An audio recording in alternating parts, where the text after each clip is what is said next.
بسم اللہ الرحمن الرحیم۔ شروع اللہ کے نام سے جو نہایت مہربان رحم کرنے والا ہے۔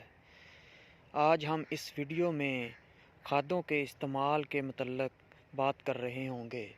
آج میں آپ کو بتاؤں گا کہ ہم اپنی کھادوں کو کیسے ضائع کرتے ہیں اور ان کا صحیح استعمال کیا ہے۔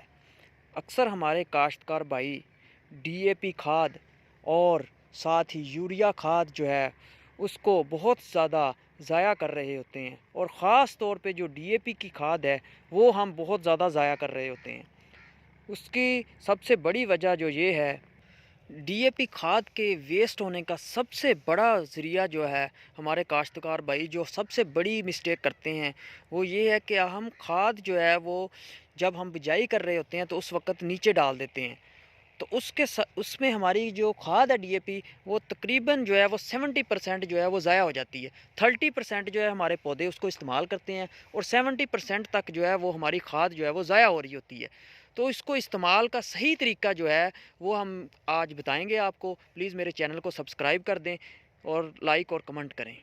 ڈی اے پی کے استعمال کا سب سے جو بیسٹ طریقہ ہے وہ آپ جو ایک بوری کھاد ہے اس کو آپ 2 سے 3 حصوں کے اندر آپ پانی کے اندر گھول کر اس کو پانی کے اندر مکس کر کے آپ اس کو استعمال کریں۔ یہ نہیں ہے کہ آپ نے پوری بوری جو ہے اٹھائی اور جب بجائی کی تو اس وقت اس کو نیچے زمین میں ڈال دیا، تو اس سے آپ کی جو 70% جو ہے وہ ڈی اے پی جو ہے وہ ویسٹ ہو رہی ہوتی ہے۔ تو اس لیے آپ کو جو اچھا مشورہ یہ ہے کہ آپ اس کھاد کو ہاف کر کے 2 سے 3 مرتبہ، 2 دفعہ بھی کر سکتے ہیں ہاف اور 3 دفعہ بھی 3 حصوں میں بھی اس کو تقسیم کر کے آپ استعمال کر سکتے ہیں۔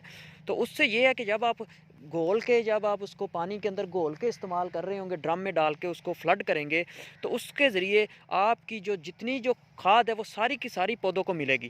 اس کے اندر ویسٹ ہونے کا جو عنصر ہے وہ بہت کم ہو جائے گا، نہ ہونے کے برابر۔ تو اس طرح اپنی کھاد کو آپ بچا سکتے ہیں۔ ڈی اے پی کھاد جو پہلے ہی بہت زیادہ مہنگی ہے، تو آپ جو ضائع ہونے سے اس کو بچائیں اور اپنی فصلوں کو بھی بہتری کی طرف لے کے جائیں گے اس طرح۔ اور انشاءاللہ جو ہے مزید آپ کو ایسی ویڈیوز میں بتاتا رہوں گا انشاءاللہ۔ اللہ حافظ۔